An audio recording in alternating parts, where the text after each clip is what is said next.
Hello everyone. हम लोग 2025 का पेपर 2 सॉल्व कर रहे हैं। उसमें से हमारा लैंग्वेज का जो पोर्शन है मराठी के 25 क्वेश्चन हो चुके हैं। आज के वीडियो में हम लोग इंटेलिजेंट टेस्ट के 26 टू 40 तक 15 क्वेश्चन सॉल्व करेंगे। तो देखते हैं क्वेश्चन नंबर 26 क्या लिखा है। देखिए, below question number 26, below given are two statements and two conclusions. Select the correct alternative, depend on it. हमें दो स्टेटमेंट दिए हुए हैं, इसको रीड करते हैं। देखिए, ऑर्गेनिक स्टेटमेंट फर्स्ट है, organic fertilisers are used for fruit plants. Second है, productivity increases by using organic fertilisers. Conclusions है कि ए दिया हुआ है, fruit bearing capacity of plants increases because of the use of organic fertilisers. और B number का conclusion दिया हुआ है, plants can not bear fruits without the use of organic fertilisers. तो स्टेटमेंट क्या दिया है हमें कि ऑर्गेनिक फर्टिलाइजर जो है वो फ्रूट जो फलों के पेड़ होते हैं उसके लिए यूज़ किया जाता है। ऑर्गेनिक फर्टिलाइजर यानी खाद, है ना, पेड़ों के लिए यूज़ किया जाता है। उससे क्या होता है, productivity increases by using organic fertilisers. मतलब जो पेड़ होते हैं उनकी जो प्रोडक्टिविटी है, मतलब उत्पादन क्षमता है, वो बढ़ जाती है, मतलब ज़्यादा फल देते हैं वो पेड़। तो ये दोनों बात सही है, ठीक है। अब कंक्लूजन में क्या दिया है, देखिए कंक्लूजन दिया है कि fruit bearing capacity of plants increases because of the use of organic fertilisers. ये करेक्ट है कि फर्टिलाइजर देने से जो प्लांट होता है उसकी फल मतलब उसमें फल ज़्यादा लगते हैं, उसकी कैपेसिटी बढ़ जाती है, फल लगने की कैपेसिटी जो है उसका उत्पादन बढ़ जाता है, ठीक है ना। तो ये तो करेक्ट स्टेटमेंट है। बी जो कंक्लूजन दिया है वो क्या दिया है, देखो, plants can not bear fruits without the use of organic fertilisers. तो ये गलत है। क्यों गलत है? क्योंकि ऐसा जरूरी नहीं है, प्लांट जो है वो फल देते हैं, हालांकि फर्टिलाइजर देने से ज़्यादा फल देते हैं, ठीक है ना। तो ये गलत है। ऐसा नहीं है कि आप फर्टिलाइजर नहीं डालेंगे तो प्लांट में फल लगेगा ही नहीं। तो ये गलत है स्टेटमेंट, जो सॉरी कंक्लूजन बी जो है वो गलत है। तो इसमें देखिए, कंक्लूजन बी इज़ करेक्ट, ये तो नहीं है। Both conclusion A and B are correct, ये भी नहीं है। Both conclusion A and B are incorrect, नहीं है। On conclusion A is correct, इसका आंसर है, ठीक है ना। सिर्फ कंक्लूजन ए जो है ना वो करेक्ट है इसमें, ठीक है। चलिए नेक्स्ट देखते हैं क्वेश्चन नंबर 27। क्वेश्चन नंबर 27 देखिए, find the correct alternative to complete the given question figure. तो बहुत ही इजी है ये। देखो, जैसा ये दिया हुआ है हमें फिगर, यहाँ पे आप ऐसे ही जैसा है वैसा ड्रॉ कर लो इसको, ठीक है। उससे आपको पता चल जाएगा, ठीक है ना। तो यहाँ पे एक ऐसी लाइन है, ठीक है। उसके बाद में ये वाली लाइन ऐसी जुड़ी हुई है, ठीक है। फिर एक सर्कल यहाँ पे कंप्लीट कर लो, ये पूरा ऐसा सर्कल कंप्लीट रहेगा इसमें, ठीक है। उसके बाद में ये वाली लाइन यहाँ पे कंप्लीट रहेगी। उसके बाद इसमें हर जगह यहाँ पे डॉट दिया हुआ है, ठीक है। तो देखो इसमें से कौन सा मैच हो रहा है। इसमें से देखो यहाँ तो देखो ये सर्कल के ऊपर लाइन है, ये नहीं होगा। और ये डॉट भी इधर इस साइड में दिया है, यहाँ चाहिए था, तो ये नहीं होगा, मैच होगा नहीं, है ना। ये वाला सर्कल बहुत ही अलग है, बहुत बड़ा है, ये भी नहीं होगा। ऊपर से यहाँ पे एक लाइन, हाँ यहाँ भी एक लाइन ऐसी ज्वाइंट होगी, देखो, हाँ। तो ये लाइन है, ठीक है। यहाँ पे क्या गड़बड़ है कि ये जो सर्कल है ना ये बहुत बड़ा है, तो ये भी नहीं होगा। यहाँ पे क्या दिक्कत है, यहाँ पे सिर्फ एक सिंगल लाइन दी हुई है सर्कल में, यहाँ पे जो सर्कल है दो सर्कल है, ठीक है ना। तो ये भी गलत है। तो यहाँ पे ये वाला जो है, फोर्थ वाला ऑप्शन जो है वो करेक्ट है। ये देखो, ये डॉट भी आ रहा है, ये सर्कल भी ठीक है, ये वाली लाइन भी है, ये लाइन है, ये लाइन है, ठीक है ना। तो इसका ऑप्शन नंबर 4 इसका करेक्ट आंसर है। चलिए नेक्स्ट देखते हैं question number 28। Find the incorrect term from the given series. तो यहाँ पे ये जो नंबर सीरीज दी है इसमें इनकरेक्ट टर्म हमें बताना है। तो यहाँ देखो, 420 और 462 के बीच में जो है ये कितना 42 का डिफरेंस है, ठीक है। यहाँ पे 44 का डिफरेंस है, ठीक है। फिर यहाँ पे कितना होना चाहिए, 46 का होना चाहिए डिफरेंस। यहाँ पे 48 का होना चाहिए। यहाँ पे 2 2 से बढ़ रहा है ना, यहाँ पे 50 का होना चाहिए। फिर यहाँ पे 52 का होना चाहिए। तो यहाँ ठीक है, ये देखो इसमें और इसमें डिफरेंस 42 ठीक है, यहाँ पे भी देखो इन दोनों में 44 का डिफरेंस ठीक है, यहाँ भी देखो 650 और 702 में 52 का डिफरेंस है, और 600 और 650 में 50 का डिफरेंस है। सिर्फ प्रॉब्लम कहाँ है, यहाँ है। देखो यहाँ पे क्या हो गया, 506 के बाद में यहाँ पे क्या आना चाहिए था, यहाँ पे 554 की जगह आना चाहिए था 552। तो उसमें अगर हम 48 ऐड करते तो हमें नेक्स्ट टर्म भी मिल जाती, जो कि है 600। तो है ना, 2 + 8 0, ये 9 + 1 10, ये 0 और ये 6। तो इसका मतलब ये जो है 554 ये रॉन्ग टर्म है। तो इसका आंसर जो है ऑप्शन नंबर 2 इसका आंसर आ रहा है। ठीक है, चलिए नेक्स्ट देखते हैं question number 29। Question number 29 to 33 हमें डायरेक्शन दिए हुए हैं। In the following questions by understanding corelation between first two terms find the correct alternative at the place of question mark. यानी पहली जो दो टर्म्स है उनमें जो रिलेशन है वही तीसरी और चौथी टर्म में रिलेशन हमें बताना पड़ेगा। तो यहाँ पे एनीमिया और आयरन दिया हुआ है। एनीमिया एक बीमारी है जो आयरन की कमी से होती है। उसी तरह से जो गोइटर जो है ये भी एक बीमारी है, जो होता है ना गले में वो ऐसा गला बहुत ऐसा सूज जाता है, उसको गोइटर बोलते हैं। उसका हिंदी में नाम मुझे याद नहीं आ रहा। तो वो जो है वो आयोडीन के वजह से, आयोडीन की कमी की वजह से होता है। तो इसका जो आंसर है 29 का ऑप्शन नंबर 4 इसका आंसर है। गोइटर जो बीमारी होती है वो आयोडीन की कमी से होती है। जैसे एनीमिया आयरन की कमी से होता है, वैसे गोइटर आयोडीन की कमी से होता है। चलिए नेक्स्ट देखते हैं क्वेश्चन नंबर 30। क्वेश्चन नंबर 30 देखिए, the bees William Shakespeare the wait. तो ये जो है ये जो कविता है, ये पोएम जो है ये विलियम शेक्सपियर ने लिखी हुई है। तो द वेट जो है ये किन्होंने, गाय बॉस ने लिखा हुआ है। तो इसका आंसर आता है ऑप्शन नंबर 1। ये आपके इंग्लिश लैंग्वेज में भी शायद ये है आपको सिलेबस में। ठीक है, तो ये तो उसका आंसर आपको इजीली आ गया होगा, आ जाएगा। ठीक है ना। चलिए नेक्स्ट देखते हैं क्वेश्चन नंबर 31। 31 में देखिए यहाँ पे पहली और दूसरी फिगर में जो रिलेशन है वही तीसरी और चौथी में होना चाहिए। तो यहाँ बहुत ही सिंपल है। देखो यहाँ पे क्या हुआ, सिर्फ इसका जो सेंटर वाला है ये वाला, ये सेंटर में ही है। नीचे वाला जो फिगर है वो ऊपर चला गया, ऊपर वाला नीचे आ गया। तो सेम इसमें भी अब वैसे ही करेंगे। यहाँ पे क्या करेंगे, इसको नीचे ले आएंगे तो ये इसमें देखिए, और ये वाला जो पोर्शन ये ऊपर चला जाएगा। तो इसमें 3rd नंबर ये वाला आंसर आ रहा है। ठीक है, इसको थोड़ा ऊपर कर लेंगे, ये 3rd नंबर का ऑप्शन है ये। ठीक है, बहुत ही ईजी है, क्योंकि यहाँ पे देखो ये ना ऊपर जा रहा है, यहाँ कहीं भी ऊपर ये दिया ही नहीं है। इसमें ये दिया है लेकिन ये अलग ही शेप दिया हुआ है, इसमें से अंदर से निकाल के बाहर कर दिया है। तो सिर्फ 3rd नंबर का ही इसका आंसर आ रहा है। बहुत ही ईजी है। ठीक है, हालांकि इसके कुछ क्वेश्चंस बहुत टफ हैं। आगे अभी जो आ रहे हैं ना क्वेश्चन वो बहुत टफ है। टफ इन द सेंस उसका ना लॉजिक ही नहीं मिल रहा है, बहुत ही मुश्किल से उसका लॉजिक मिला। जनरली हम लोगों ने अभी तक जितने भी क्वेश्चंस किए हैं जो क्वेश्चन पेपर, तो उसमें क्या होता है कि इजीली लॉजिक हमें मिल जाता है। लेकिन यहाँ पे कुछ लॉजिक मिलना बहुत ही मुश्किल हो रहा है, या मिले भी हैं तो जैसा होता है लॉजिक, मतलब जिस तरह से, मतलब जो उनका जो रिदम है वो रिदम बहुत ही अजीब टाइप का दिया हुआ है। चलिए देखते हैं क्वेश्चन नंबर 32। क्वेश्चन नंबर 32 देखिए, AE 92 और FJ की बाद में क्वेश्चन मार्क है, वहाँ पे हमें कौन सा नंबर आएगा ये बताना है। तो AE जो है ना, AE से 92 कैसा आया देखिए, इसको थोड़ा छोटा कर लेते हैं। ये जो अल्फ़ाबेट सीरीज़ है उससे हमें इसमें इसको सॉल्व करना पड़ेगा।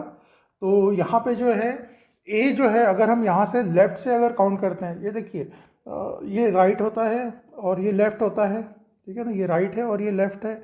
अगर हम यहाँ से लेफ़्ट से इसको काउंट करते हैं तो इसका पहला ही पोजीशन आता है और ई का 6वां पोजीशन, 5वां पोजीशन आता है।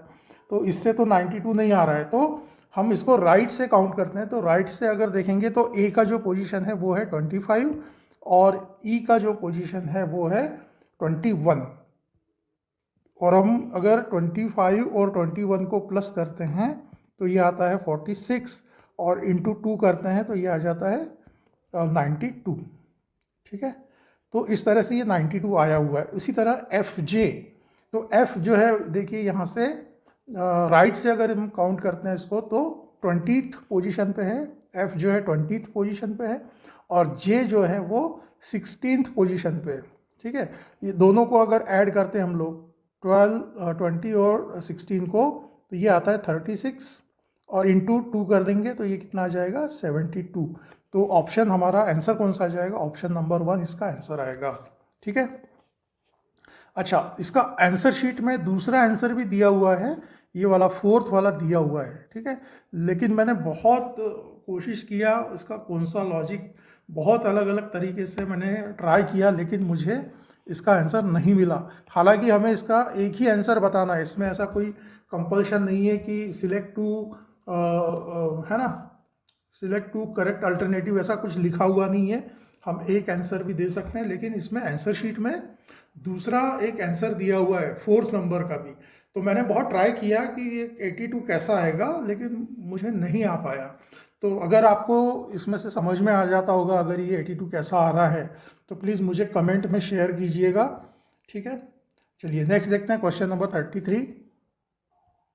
क्वेश्चन नंबर 33 देखिए 2543 और उसके बाद में टर्म दी हुई है 40 और 3654 उसके बाद की टर्म हमें फाइंड करना है। तो इसमें इन्होंने क्या किया है कि 2 इंटू 5 इंटू 4 इंटू 3 जितने भी जो नंबर्स हैं ना उनको सबको इन्होंने मल्टीप्लाई कर दिया है। तो ये कितना हो जाएगा, 2 5 ज़ार 10, 10 4 ज़ार 40, 3 ज़ार 120 हो जाएगा। इनका सभी का अगर मल्टीप्लिकेशन करते हैं तो 120 हो रहा है और डिवाइडेड बाय इसको अगर हम 3 कर देते हैं तो ये आ जाता है 40। ठीक है, तो ये वाला लॉजिक, सेम लॉजिक हम यहाँ पे भी लगाएंगे। इनको चारों का, चार जो डिजिट्स हैं उनका हम मल्टीप्लिकेशन करेंगे तो 3 6 ज़ार 18, 18 5 ज़ार 90, 90 4 ज़ार 360। तो 360 में अगर हम डिवाइडेड बाय 3 करते हैं अगर तो ये आ जाता है 120। ठीक है, तो इसका एक आंसर आ रहा है ऑप्शन नंबर 3। लेकिन अभी यहाँ पे हमें 2 करेक्ट अल्टरनेटिव्स बताने हैं। तो दूसरा अल्टरनेटिव इन्होंने क्या किया है कि यहाँ पे जैसे हम लोगों ने ये जो 3 किया ना, तो ये जो लास्ट वाला डिजिट है ये देखो, ये इससे इसको डिवाइड किया है तो ये 40 आ गया। तो सेम अगर हम यहाँ पे भी, यहाँ पे जो लास्ट वाला डिजिट है 4, तो 360 डिवाइडेड बाय अगर 4 करते हैं, 360 डिवाइडेड बाय 4 करते हैं तो ये हमें आ जाता है 90। तो जो कि उसका फोर्थ नंबर का आंसर है, फोर्थ ऑप्शन में 90 दिया हुआ है। समझ गया आपको, पहला जो है दोनों में 3 3 का डिवीज़न किया है इसलिए 120 आंसर आ रहा है। और दूसरा वाला जो लॉजिक है उसमें क्या किया, जो इनका सबका मल्टीप्लिकेशन करके जो लास्ट वाला डिजिट है उससे डिवाइड कर दिया है। इनका सबका हमने मल्टीप्लिकेशन किया 3654 का। ठीक है ना, पहले ऑप्शन में पहले क्या किया हमने, 3 से डिवाइड किया तो 120 आ गया।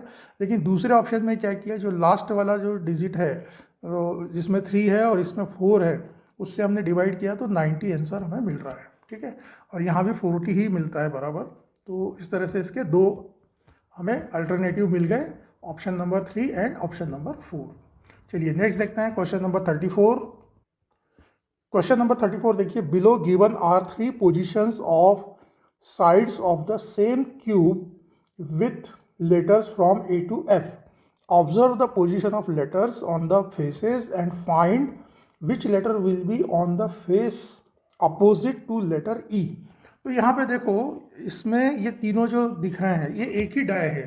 ठीक है ना, इसको अलग अलग मतलब उसके जो फेसेस हमें दिखाए गए हैं। तो यहाँ पे देखो E के साथ में, ये जो E है ना इसके साथ में यहाँ पे कंपैरिजन करो, E के साथ में क्या क्या दिख रहा है हमें।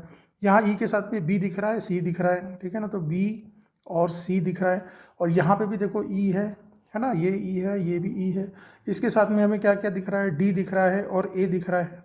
ठीक है, अब बचा क्या, यहाँ पे देखो A से लेके F तक ही ये है 6 है ना अल्फ़ाबेट दिए हुए। तो इसमें से बचा क्या, देखो A B C D E, अब F बचा हुआ है। तो F जो है ये इसके अपोजिट में होगा। तो इसका आंसर जो है ऑप्शन नंबर 2 आता है कि E के अपोजिट में क्या हो सकता है, F हो सकता है। ठीक है ना, तो यहाँ पे नीचे यहाँ E होगा, इसके नीचे E होगा, तो यहाँ ऊपर F आ रहा है। ठीक है, चलिए नेक्स्ट देखते हैं क्वेश्चन नंबर 35। क्वेश्चन नंबर 35 देखिए, understand the relation between the numbers arranged and select the number from the alternatives at the place of question mark. तो यहाँ पे ये जो हमें मतलब ऐसा ये फिगर दिया हुआ है, उसमें कुछ नंबर्स लिखे हुए हैं, तो हमें यहाँ पे क्वेश्चन मार्क की जगह कौन सा नंबर आएगा ये फाइंड करना है। तो इनमें इन्होंने क्या किया है कि ये जो दो नंबर है 9 और 1, इसका मल्टीप्लिकेशन किया है, 9 1 ज़ा 9, ठीक है। और इसमें क्या किया है, प्लस ये नंबर का स्क्वायर करके उसको ऐड कर दिया। तो 2 का स्क्वायर कितना होता है 4, तो ये आ जाएगा 13, जो कि हमारा ये नंबर आ रहा है, ठीक है। इसी तरह सेकंड वाला भी देखो, 5 और 3 का मल्टीप्लिकेशन कर देंगे तो कितना आ जाएगा 15, और इसमें क्या करेंगे 4 का स्क्वायर करके इसको ऐड कर देंगे, तो 4 का स्क्वायर कितना होता है 16, और 15 और 16 को ऐड करेंगे तो ये कितना आता है 31, ये आ रहा है हमारा। तो सेम यही लॉजिक हम यहाँ पे भी अप्लाई करेंगे। तो 6 इंटू 8 कर देंगे तो 6 8 ज़ार 48, ठीक है, प्लस 7 का स्क्वायर करेंगे, 7 का स्क्वायर कितना आता है 49, और दोनों को अगर हम लोग ऐड कर देते हैं तो ये आ जाता है 8 + 9 17, 1 कैरी ओवर हो जाएगा, 4 + 4 8 और +1 9 97। तो इसका आंसर आता है ऑप्शन नंबर 1, ठीक है। अगेन यहाँ पे जो आंसर शीट है उसमें हाँ एक ये वाला आंसर दिया है थर्ड नंबर का।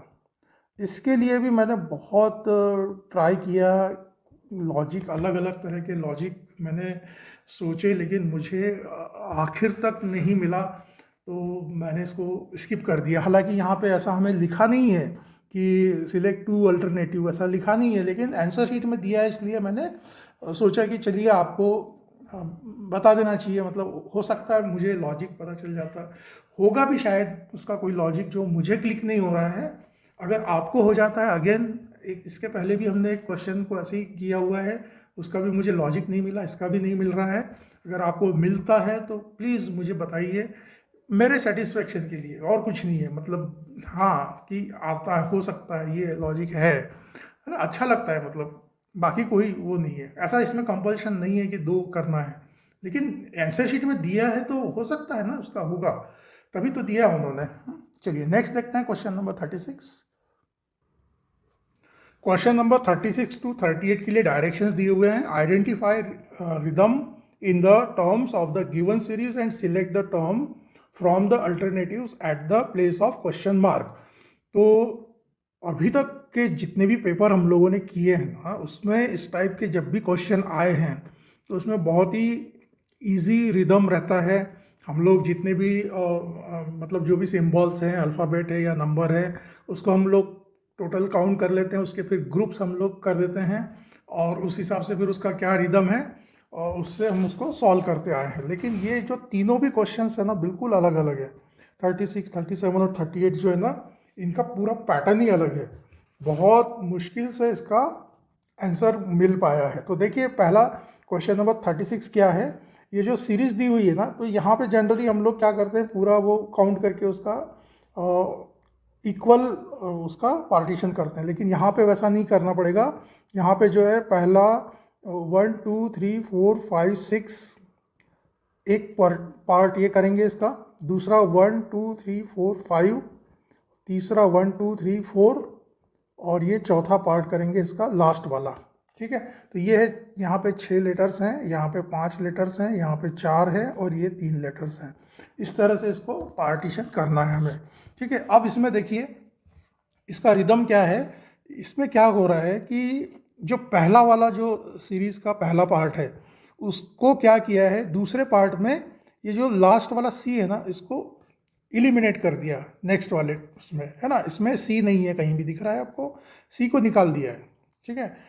तो टोटल 6 लेटर थे, उसमें से अभी 5 ही बचे हैं, जिसमें से सी को इन्होंने लिया ही नहीं है। और जो लास्ट वाला जो बचा है ना, वो वहीं पे है लास्ट में, और जो बाकी के बचे हैं ना, उसको रिवर्स ऑर्डर में ले लिया है इन्होंने। ये देखो पूरा रिवर्स ऑर्डर में है ना, यहाँ पे एक्स ए वाई भी लिखा है, तो बी वाई ए एक्स कर दिया है, बी वाई ए एक्स, है ना। ये उल्टा दिख रहा है, यहाँ से इस तरफ जा रहा है ना, तो ये यहाँ से इधर आ रहा है, बी वाई ए एक्स। समझ रहे हैं आप, मतलब जो जिस लेटर को एलिमिनेट किया है उसके एग्जैक्ट बाजू वाला जो लेटर है जो कहते हैं वहीं रखेंगे, और बाकी के बचे हुए जो है लेटर्स उसका जो ऑर्डर है रिवर्स कर देंगे।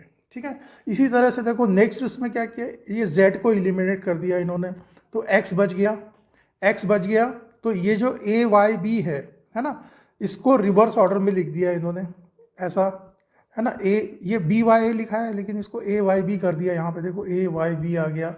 ठीक है, तो इसी तरह से नेक्स्ट इसमें टर्म में क्या हो जाएगा, ये X कैंसिल कर दिया यहाँ से इन्होंने, तो B तो ज्यों का त्यों रहेगा, और बचे हुए दो टर्म कौन से हैं, Y और A है, तो इसको रिवर्स ऑर्डर में लिख दिया, तो Y A और B, तो इसका आंसर कौन सा आ रहा है, ऑप्शन नंबर 2 आ रहा है। बहुत ही विचित्र टाइप का क्वेश्चन है, बहुत ज़्यादा दिमाग लगाना पड़ा तब जाके इसका लॉजिक मतलब वो कर पाया इसको। ठीक है, जैसा भी है, तो इस टाइप के भी क्वेश्चन आ सकते हैं। हो सकता है हमेशा हमें जो एक से पैटर्न के ना आए, थोड़ा अलग भी पूछ सकता है। ठीक है ना, तो अगर ऐसा कुछ पूछा तो उस समय मतलब ये थोड़ा सा टफ हो जाता है, और फिर ये सभी के लिए टफ होता है, ऐसा नहीं है कि आपके लिए अकेले के लिए होगा, सभी के लिए टफ हो जाएगा वो। ठीक है, चलिए नेक्स्ट देखते हैं क्वेश्चन नंबर 37। क्वेश्चन नंबर 37 भी उसी टाइप का है। इसमें भी क्या हो रहा है कि जो सिम्बॉल्स दिए हुए हैं ये टोटल 25 दिए हुए हैं, तो इसके 25 के 5-5 के अगर हम ग्रुप करते हैं तो उससे सॉल्व नहीं होता ये, तो हमें 6-6 का ही ग्रुप करना है। तो देखो 1 2 3 4 5 6 एक ग्रुप ये हो जाएगा, 1 2 3 4 5 6 ये दूसरा ग्रुप है, 1 2 3 4 5 6 ये तीसरा है, 1 2 3 4 5 6, और एक स्टार एक एक्स्ट्रा बच जा रहा है यहाँ से। इसके वजह से इतना गड़बड़ हुआ, कुछ समझ में नहीं आ रहा था, जब इसको स्किप कर दिया मतलब स्टार को, तब जाके ये इसमें जो रिदम है वो समझ में आ रहा है। तो देखिए इसमें देखो हमने 6-6 सिंबल का एक ग्रुप किया हुआ है, तो यहाँ से क्या दिख रहा है, देखो ये स्टार और ये जो हाफ सर्कल है ये यहाँ स्टार्टिंग में ही आ गया है, और बचे हुए जितने हैं वो राइट में शिफ्ट हो गए हैं। तो यहाँ पे कौन कौन से सिंबल है देखो, है ना, छोटा सर्कल है, ये ट्रायंगल है, उल्टा ट्रायंगल है और स्क्वायर है। तो यहाँ पे क्या आ जाएगा, ये क्वेश्चन मार्क की जगह यहाँ पे ये स्क्वायर आ जाएगा यहाँ पे। ठीक है, चलिए अभी जो है नेक्स्ट टर्म में क्या किया है, ये उल्टा ट्रायंगल और स्क्वायर यहाँ फर्स्ट में आ गया। ठीक है, और बचे जितने भी है ये चारों, इस चारों को क्या किया है बाद में इधर लास्ट में राइट में शिफ्ट कर दिया। तो देखो ये स्टार है, हाफ सर्कल है, और उसके बाद में क्या है, यहाँ पे सर्कल के बाद में ट्रायंगल है, तो यहाँ पे क्या आना चाहिए, ट्रायंगल आना चाहिए। ठीक है, ये क्वेश्चन मार्क की जगह। अभी देखो ये सर्कल और ट्रायंगल यहाँ पे आ गया। ठीक है, शुरू में, और जो बचे अभी क्या बचे हैं, ये बचे हैं चारों, उल्टा ट्रायंगल, स्क्वायर, स्टार और ये हाफ सर्कल। तो ये उल्टा ट्रायंगल। ठीक है, उसके बाद में यहाँ पे क्वेश्चन मार्क की जगह फिर यहाँ पे क्या आ जाएगा, फिर से एक स्क्वायर आ जाएगा। ठीक है, तो यहाँ पे हमें 3 क्वेश्चन मार्क दिए हैं, तीनों की जगह क्या क्या आ गया, पहले में आ गया स्क्वायर, दूसरे में आ गया ट्रायंगल, और तीसरा फिर से आ गया स्क्वायर। तो इसका आंसर क्या आ रहा है, ऑप्शन नंबर 1 इसका आंसर आ रहा है। तो ये भी बहुत ही अजीब टाइप का क्वेश्चन है, मतलब जो रेगुलरली हमको जैसे पूछे गए हैं, अभी तक हम लोगों ने जितने भी सॉल्व किए हैं इस टाइप के क्वेश्चंस, उससे थोड़ा अलग ही पैटर्न दिया हुआ है ये। ठीक है, इसी तरह का नेक्स्ट जो है 38 नंबर का क्वेश्चन, वो भी बिल्कुल अलग पैटर्न का है। देखते हैं क्वेश्चन नंबर 38। क्वेश्चन नंबर 38 देखिए, इसमें नंबर सीरीज दी हुई है, और अभी तक हम लोग जो करते आ रहे हैं, जो मैंने बताया ना कि हम लोग ऐसे ग्रुप कर देते हैं और उसमें रिदम ढूंढते हैं, लेकिन इसमें वैसा कुछ नहीं है। इसको देखो ध्यान से, देखिए इसमें क्या किया हुआ है, आप सिर्फ इतना देखो, ये देखो 88966 और क्वेश्चन मार्क, ये देखिए। ठीक है, और सेम यहाँ पे देखिए, यहाँ पे 889, यहाँ से 889663, ये एक देख लीजिए। ठीक है, और दूसरा थोड़ा रीडिंग से मैं करता हूँ, ये वाला एक देखो, ये वाला एक ग्रुप देखो, ये वाला ग्रुप और ये वाला ग्रुप, इस तरह से इसके 4 ग्रुप करना है, लेकिन अल्टरनेट में करना है। तो यहाँ से क्या समझ में आ रहा है हमें, देखो 88966 और यहाँ पे 88966 और यहाँ पे क्या है 3 है। ठीक है ना, यहाँ पे क्या है, ये 3 है, तो इस क्वेश्चन मार्क की जगह यहाँ पे क्या आना चाहिए, 3 आना चाहिए। ठीक है, और ये जो दूसरा है 99 क्वेश्चन मार्क 336, तो 99 यहाँ पे है 8, तो यहाँ क्वेश्चन मार्क की जगह क्या आना चाहिए, 8, है ना। और 3 है, और उसके बाद में यहाँ पे देखो 6 है, तो यहाँ पे 6 आना चाहिए। और ये आगे का यहाँ का जो 8 है वो 8 यहाँ पे आ रहा है। तो इसका मतलब इसका हमारा 3 क्वेश्चन मार्क की जगह क्या क्या आ रहा है, 3, 8 और 6 आ रहा है। 3, 8 और 6, मतलब ऑप्शन नंबर 4 इसका आंसर आ रहा है। तो ये भी बहुत ही अलग टाइप का पैटर्न से इन्होंने पूछा हुआ है, और जो कि थोड़ा सा सॉल्व करने में होती है दिक्कत। और उससे बेकार तो अभी ये 39 और 40 नंबर का क्वेश्चन तो बहुत ही अलग है। चलिए देखते हैं क्वेश्चन नंबर 39 और 40।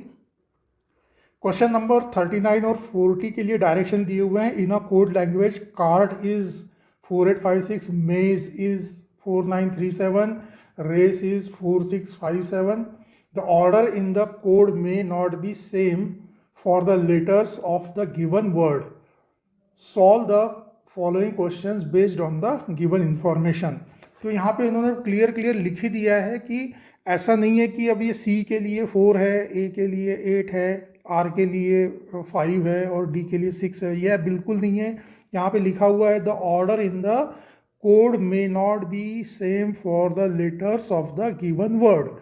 अब ये बहुत ही बड़ी दिक्कत है, और जनरली इस टाइप के जो क्वेश्चंस होते हैं ना, बहुत ही इजीली हमें किस वर्ड के लिए है ना कौन सा नंबर यूज़ किया, किस लेटर के लिए कौन सा नंबर यूज़ किया हुआ है, बहुत इजीली फाइंड हो जाता है। लेकिन यहाँ पे देखो, अभी आप थोड़ा इसको अच्छे से समझो। मुझे काफ़ी मेहनत लगी इसको इसका आंसर फाइंड करने में, और शायद आपको समझाने में भी थोड़ा सा हो सकता है मैं थोड़ा कंफ्यूज हो जाऊं। लेकिन हमें देखो क्या करना है। यहाँ पे देखो CARD, CAR और D, इसके लिए नंबर हमें क्या दिया है, 4, 8, 5 और 6 दिया हुआ है, ठीक है। और दूसरा यहाँ पे देखो RACE से कंपेयर करते हैं इसको, RAC और E से हम लोग कंपेयर करते हैं। तो RACE दिया हुआ है 4, 6, 5 और 7। अब देखो यहाँ पे CAR कॉमन है, यहाँ पे भी CAR कॉमन है, यहाँ पे 4, 5, 6 कॉमन है, यहाँ पे 4, 5, 6 यहाँ पे भी है। इसका मतलब जो है ना, CA और R के लिए 4, 5, 6 ये नंबर्स हैं। लेकिन अभी कौन से हैं, C के लिए कौन सा नंबर है, और इसके लिए है ना A के लिए, R के लिए, ऐसा यहाँ से स्पेसिफिक हम लोग अभी नहीं बता पाएंगे।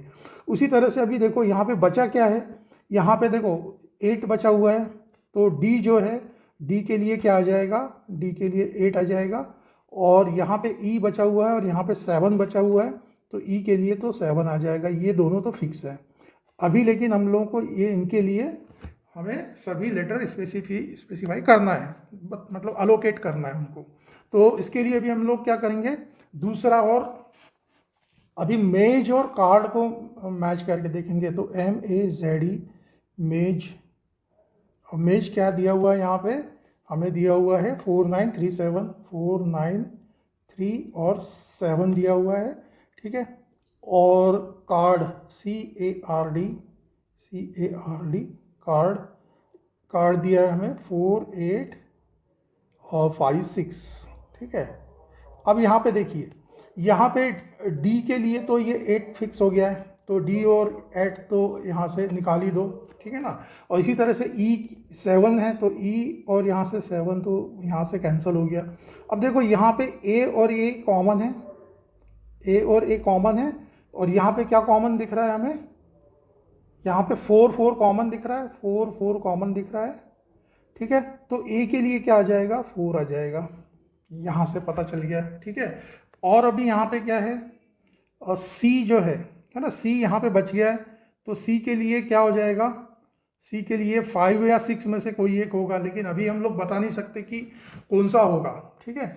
और यहाँ पे क्या बच गया, यहाँ पे MZ बचा है, और यहाँ पे 903 बचा हुआ है। तो इसको भी हम लोग अभी का छोड़ देते हैं। नेक्स्ट देखते हैं हम लोग, मेज और रेस से हमें कुछ पता चलता है क्या। तो मेज MAZE और रेस RACE, ठीक है। मेज का क्या है, 4937, ठीक है। और रेस क्या है, रेस का है 4657, 465 और 7। तो यहाँ पे देखो ई के लिए तो 7 है, ये 7 है, ये 7 तो कैंसिल ही हो जाएगा। अच्छा, ए के लिए हम लोगों ने क्या ले लिया है, 4 ले लिया, तो ये ए और ये 4 और ये 4 भी कैंसिल हो गया। ठीक है, अब देखो यहाँ पे क्या क्या बचा, देखो यहाँ पे m और z के लिए 9 और 3 है, तो हम लोग m के लिए 9 और z के लिए 3 कंसीडर कर सकते हैं। तो यहाँ पे हमें क्या मिल जाता है, m के लिए मिल जाता है 9 और z के लिए मिल जाता है 3। ठीक है, तो ये 9 3 भी हो गए, mz हो गया। ठीक है, अब यहाँ से देखो c के लिए यहाँ पे 6 और 5 फिर से दिया हुआ है ना, 6 और 5 c और r के लिए। तो इसको कैसा निकालेंगे, सी और आर के लिए 5 6 और 6 5। ठीक है ना, तो आर को हम लोग 6 कर सकते हैं कंसिडर और सी को 5 कर सकते हैं। यहाँ पे भी देखो आर जो है 6 लिखा हुआ है, सी जो है 5 कर लेते हैं। तो सी की जगह क्या आ जाएगा आपका 5, ये हो जाएगा 5 और आर हो जाएगा 6। तो इस तरह से हमें सारे डिजिट जो सारे अल्फ़ाबेट के जो नंबर्स हैं वो मिल गए। देखिए कौन कौन से हैं, देखो डी के लिए तो 8 है, एम के लिए 9 है, ई के लिए 7 है। ठीक है, तो और देखो सी के लिए क्या आ जाएगा, सी के लिए हो जाएगा 5 और ए के लिए हो जाएगा 4, आर के लिए हो जाएगा 6। ठीक है, हो गया। अब हमें यहाँ से फाइंड करना है कि ड्रीम को कैसे लिखना है। Find the code from the alternative that represent the word dream. अब यहाँ पे भी बहुत बड़ी दिक्कत है, देखो DREAM है ना, ड्रीम का जो है ना DREAM, तो डी की जगह क्या है 8 है और आर की जगह क्या आ जाएगा हमारा 6 आ जाएगा। उसके बाद में ई की जगह क्या आ जाएगा 7 आ जाएगा, ए मतलब 4 हो जाएगा और एम मतलब 9 हो जाएगा। अब देखो यहाँ पे कहीं ऐसा क्वेश्चन कहीं दिख रहा है, क्वेश्चन आंसर में यहाँ पे कहीं दिख रहा है 8 6 7 4 9, बिल्कुल नहीं दिख रहा है। लेकिन यहाँ पे क्या बोला है कि जो ऑर्डर है ना वो आगे पीछे हो सकता है। तो इस हिसाब से अगर हम देखें तो इसको ऑर्डर को अगर हम लोग ये कर देते हैं तो ऐसा भी कर सकते हैं, ये पहले 6 ले लिया, फिर 4 ले लिया, फिर 8 ले लिया, फिर 7 और फिर 9। तो इसका आंसर जो है ऑप्शन नंबर 1 हो सकता है, क्योंकि बाकी तो तीनों में कहीं ये सभी डिजिट नहीं आ रहे हैं। आ रहे हैं कहीं ये पांचों डिजिट कहीं नहीं आ रहे, यहाँ 3 है, यहाँ 3 है, यहाँ 5 है, लेकिन 3 8 6 6 7 है। लेकिन यहाँ पे सारे के सारे डिजिट मैच हो रहे हैं, तो इसका मतलब इसका आंसर 1 ही आएगा, जो कि मतलब इतना इजी वे में नहीं दिया है, बहुत ही मुश्किल टाइप का दिया हुआ है। कितना सारा हमें यहाँ पे ये सब करना पड़ा है, इसको मैच करके सीधा सीधा इससे मैच ही नहीं हुआ, है ना। तो इस तरह का ये क्वेश्चन है। चलिए नेक्स्ट देखते हैं question number 40। Which alternative of code language from the given form a meaningful word, select 2 correct alternative. अब यहाँ पे 7 3 5 लिखा है, तो 7 की जगह क्या आएगा, ई आएगा, है ना, और 3 की जगह क्या आ जाएगा, यहाँ पे 3 के लिए कोई हाँ Z है, तो 3 के लिए Z है, तो यहाँ पे Z EZ, और उसके बाद में 5 के लिए क्या है C, तो ये तो कोई मीनिंगफुल वर्ड ही नहीं है EZC। ठीक है, 4 8 का क्या है, 4 के लिए है A और 8 जो है और D, ये भी कोई मीनिंगफुल वर्ड नहीं है ना, तो ये दोनों तो नहीं हो सकते हैं। तो 4 9 8 देखते हैं अभी हम लोग। 4 के लिए क्या है A और 9 के लिए क्या है M और 8 के लिए क्या है D। ठीक है, तो ये भी कोई वैसे देखा जाए तो AMD कोई वर्ड नहीं है, लेकिन इसका ऑर्डर अगर हम चेंज कर देते हैं, मतलब MAD लिख सकते हैं इसको, मैड यानी पागल, ये पूरा क्वेश्चन ही पागल है। तो बराबर आ रहा है उसमें आंसर मैड, तो ये मैड ही है पूरा। उसके बाद में देखो क्वेश्चन नंबर ऑप्शन नंबर 4 क्या दिया है, 7 6 4 8, है ना, तो एक तो ऑप्शन हो गया सेकंड। 7 6 4 8, 7 की जगह हम लिख लेंगे E और उसके बाद में 6 की जगह क्या हो जाएगा R और 4 की जगह क्या हो जाएगा A और उसके बाद 8 क्या हो जाएगा D। अब यहाँ पे भी ERAD, ये कोई वर्ड मीनिंगफुल वर्ड नहीं लिख रहा है, लेकिन इसका अगर हम ऑर्डर चेंज कर देते हैं तो D और EAR, डियर, DEAR, डियर एक मीनिंगफुल वर्ड बन जाता है, ठीक है ना। तो इस तरह से इसका फोर्थ भी एक ऑप्शन है जिससे मीनिंगफुल वर्ड बन सकता है। तो इस तरह का ये बहुत ही मतलब बहुत ज़्यादा कंफ्यूजिंग इस टाइप के क्वेश्चन हमने कई सारे हर ईयर में आते हैं, कोई दिक्कत नहीं है, आते हैं, लेकिन बहुत इजी रहते हैं यार। ये इतना कॉम्प्लिकेटेड किया है इन्होंने, एक तो आंसर भी ठीक से दिया नहीं है, मैच नहीं होता है, कुछ नहीं, सब उल्टा पलटा दिया हुआ है। चलो ठीक है, जैसा भी है करना तो पड़ेगा, ठीक है। तो इस तरह से अभी आज हम लोग यहीं तक क्वेश्चन नंबर 40 तक ही करेंगे, ठीक है। नेक्स्ट वीडियो में हम लोग 41 to 55 ऐसे और 15 क्वेश्चंस करेंगे, ठीक है। तो शायद आपको थोड़ा सा अजीब, यहाँ से देखो शुरू के क्वेश्चन तो ठीक थे, लेकिन यहाँ से जो शुरू हुआ ना 35 से ही समझ के चलिए, 35 में भी ना ये 21 नंबर का आंसर कहाँ से आ गया और पता नहीं, मुझे तो नहीं आ रहा है, हाँ? और ये पूरे यहाँ से 36 to 40 तो बहुत ही अलग दिए हुए हैं। इस टाइप के क्वेश्चन जितने भी पेपर हम लोगों ने 2017 से, हाँ 2017 से लेकर अभी तक जितने भी पेपर किए हैं उनमें से सबसे अलग ये क्वेश्चंस मुझे लग रहे हैं, ठीक है। तो ठीक है, बहुत अच्छी बात भी है, अगर इस टाइप का भी कोई पैटर्न आ जाता है तो आपको सॉल्व करते आना चाहिए, ठीक है ना। तो इसका अच्छे से प्रैक्टिस कीजिए। कुछ 2 क्वेश्चन ऐसे हैं जिसका आंसर मुझे भी नहीं आ रहा है, अगर आपको पता चलता है, आपको आता होगा, तो आप प्लीज़ मुझे भी बताइए कमेंट करके कि इसका आंसर इस तरह से फाइंड किया जा सकता है। चलिए मिलते हैं हम लोग नेक्स्ट वीडियो में, तब तक के लिए धन्यवाद।